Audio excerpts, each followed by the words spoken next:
Dahil nga ni hoy karawan ng aking kapatid at maaga tayong nagising at nag-prepare para makapamili sa bayan. At ito, share ko na rin ho itong aking drawing ng aking kapatid. Talagang napaka-talentado rin ito.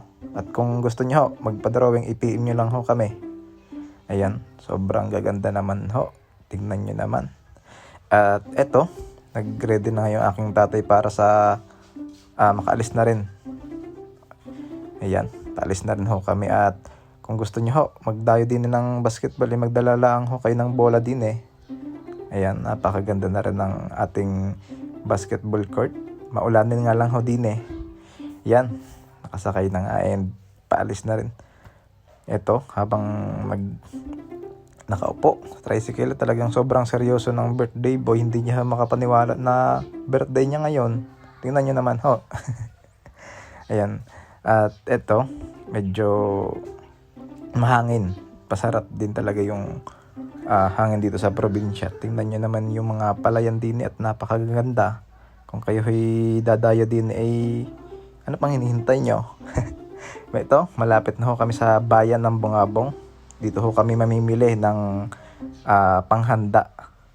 Ayan. Medyo mabagal na takbo lang. At ayan talagang napakaganda ng mga puno dito. Ayan, ito nga pala ho, yung aking school nung ako nag-college dito. Talagang napakasipag ko ho. Talagang napakasipag na estudyante.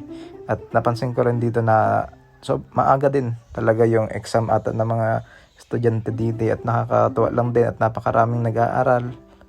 Ayan, kaya mag-enroll na kayo. At ito na nga ho, nandito na kami sa pamilihan ho ng cake, paggawaan ng cake. At tuwan-tuwa naman tong isa.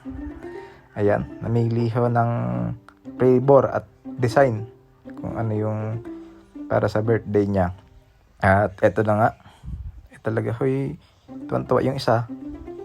Birthday nga daw niya. Ito, nagpagupit din tayo ng konti para naman kahit papaano ay tayo pumogi. Ano ho? Ayan. Pauwi na rin.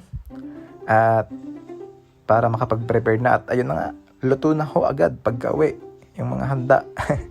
Sobrang bilis ho, kayo magbaon kayo ng kutsara at plato din at kayo magsandok at kumain na ho.